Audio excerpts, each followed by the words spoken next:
intricate dance between the mind and reality, abstraction emerges as a mental choreography, a delicate process that unveils the very core of a tangible reality. It is the part and art of distillation, the act of peeling away the layers until only a select few, sometimes just one key element, remains in the spotlight. We want to look at how to hook to permanent features of creation. This is a Fanhoe presentation. What are the permanent features of creation?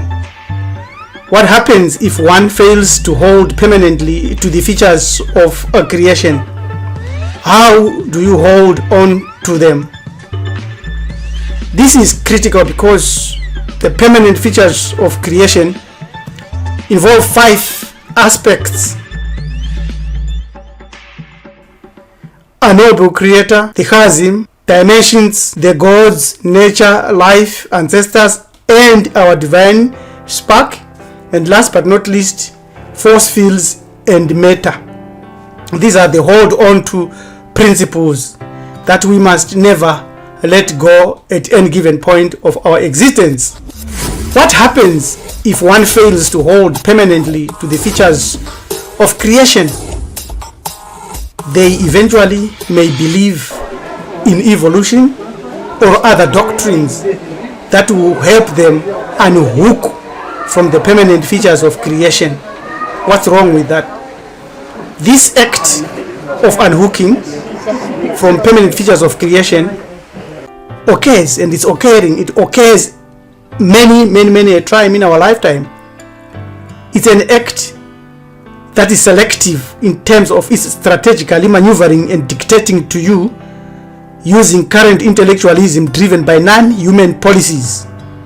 Though it does not emerit the soul, the thinker is unhooked from permanent features of creation into a realm of purposeless inquiry, demanding an acute and a very narrow type of awareness without any relevance to your soul.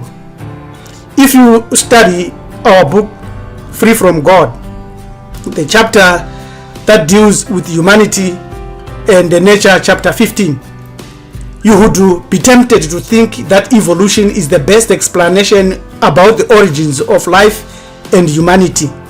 You couldn't be more wrong if you had pressed and fastened on this theory, because evolution has no evidence that can stand the test of time and other sciences. You take, for instance, chirality. A chiral molecule is one that is not superposable with its mirror image, like your left and right hand with your thumb and fingers in the same order, but can never mirror each other, and they are not the same chiral. As they stand, they are the same things attached in the same order, but are a mirror image and not the same.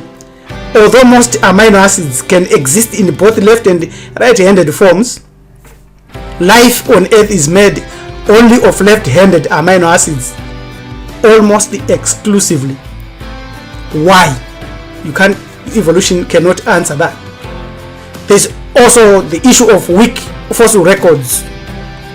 For instance, why do we have full creatures today that have never changed, whose fossil record remains the same even for thousands and thousands of years? The example is given here as the trilobite. On being teased on these and many other questions, prominent atheists and evolutionists and advocates for this doctrine who always say this question is a non-existent question. They don't want it to be asked because they say it is outside the scope of observable phenomena and therefore cannot be tested or proven through empirical means. Therefore, science is based on the principles of empirical observation, experimentation, and falsifiability, and it relies on evidence that can be measured and analyzed through objective methods. If it cannot be measured and analyzed, science will create a phenomena of you not asking any question. It's a lie. Now, I want to also look at how to hook to permanent features of creation by not doing something. You must embark on a solid intellectual venture and research the belief system that you carry in your head. And this intellectual venture is a process that deliberately allows you to narrow your focus and give you a conscious decision to zero in on specific facets or a feature of the religion or of the objectives that you have set upon to look into. Imagine a surveying process where you survey a vast land and choose one thing as an evocative detail, let's say a tree in that piece of land, a nuance in the texture of painting, or a rhythm in a piece of music. This is when we say you must consider the unknowable creator as your system to look at. All other religions have got God who is knowable. The Abrahamic religions, Islam, Judaism, and Christianity, they have their God whom they know. But we know for sure that our minds are too narrow. We cannot know the unknowable. So, in the realm of abstraction, the mind becomes a sculptor, chiseling away the non-essential to reveal the sculptured masterpiece within. It's an exercise in cognitive minimalism, distilling complexity into elegant simplicity. Just like the writer Antoine de Saint-Exupéry once said, perfection is achieved not when there is nothing more to add, but when there is nothing left to take away.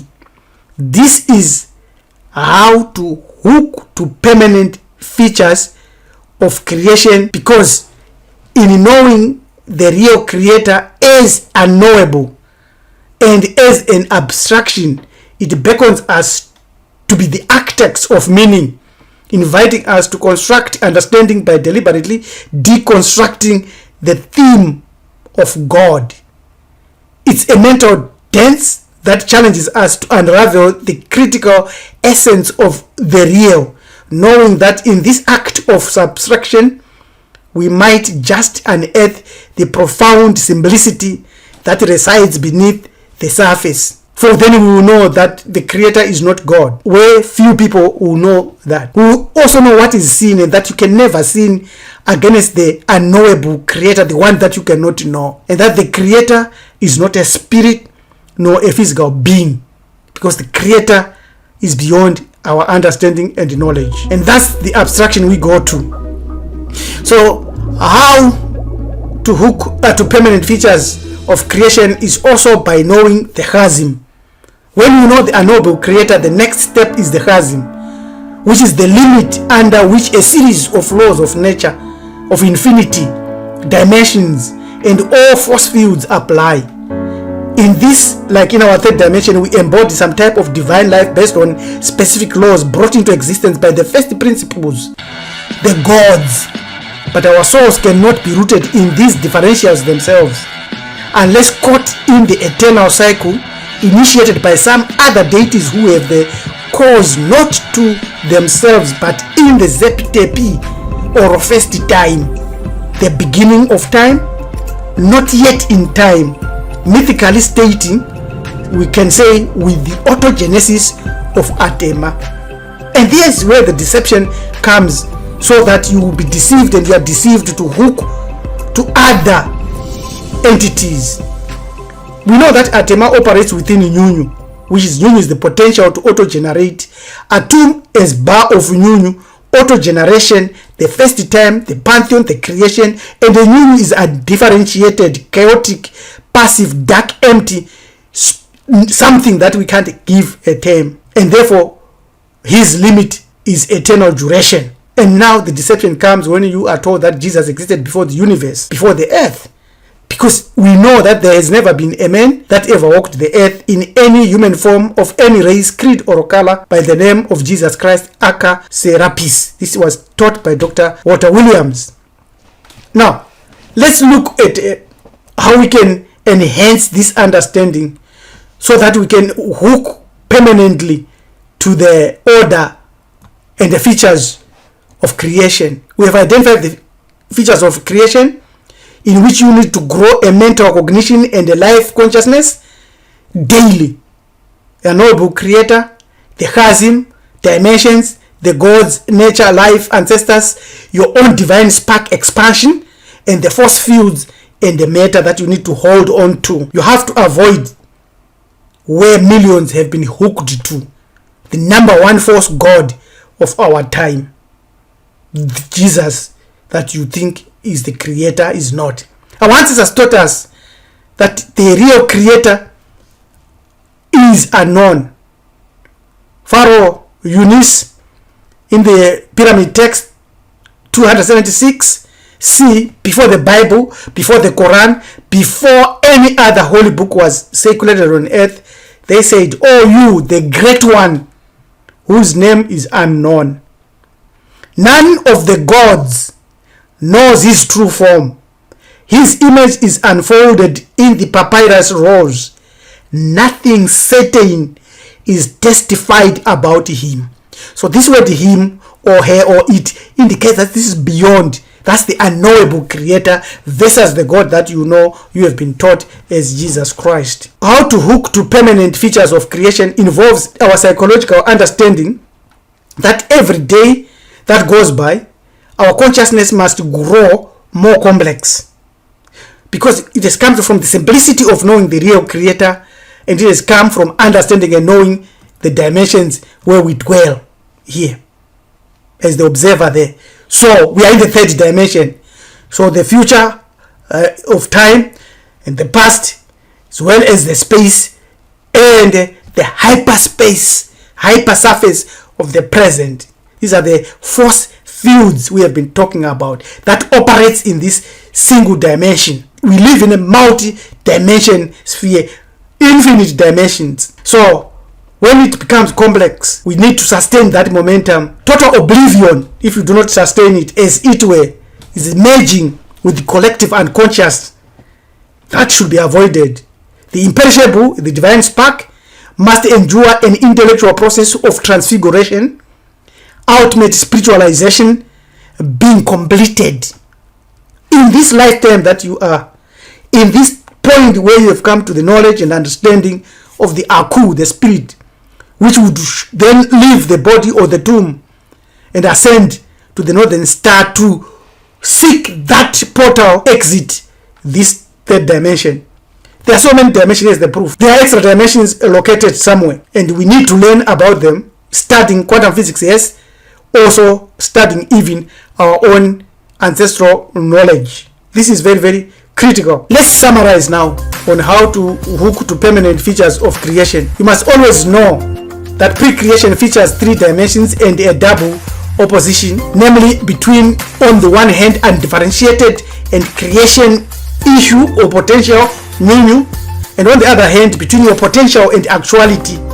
Just like you are knowing of the atom, the bar of new, and your own consciousness, divine spark, umoya, spirit, or oka. Have this knowledge that the most beneficial technology being hidden from humanity is the power in your own consciousness, and you need that power. So remember a few things here. The God of the Bible is a deity, not the creator.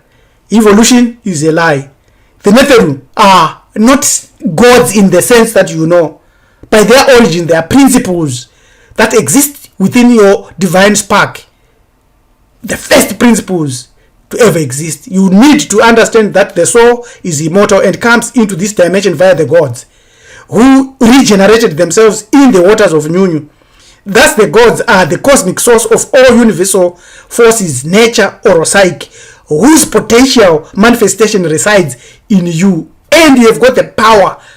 Sometime if you develop very important features to go beyond the chasm, to go beyond the dimensions, and eventually cross the chasm, mukaha. You know, we've taught that it cannot be crossed, but the potential to cross it, depending with how you grow your own consciousness, exists. There is more that we can say about this topic. There is a lot of stuff that we have sifted out. If you want to learn more, if you want to know more about these intricate subjects, do not hesitate to send us an email at join@marifado.com. You can also watch our videos. You can also subscribe to our channel, and you can also follow us on Instagram, Marifado US. Continue to like our videos, continue to support and sustain us. We are very thankful. Your manager Topi, preacher Rabbi LM Mjaganja, says yes, the center of our attention is only the one whom we do not know, the unknowable Creator who dwells beyond. Amen. And it is time for us to move beyond any deception so that we can be able to learn how to hook to permanent features of creation. The unknowable Creator, the Chasm, the dimensions, the gods, nature, life, ancestors, and our divine spark, and how to use all the force fields. Thank you. Have a great day.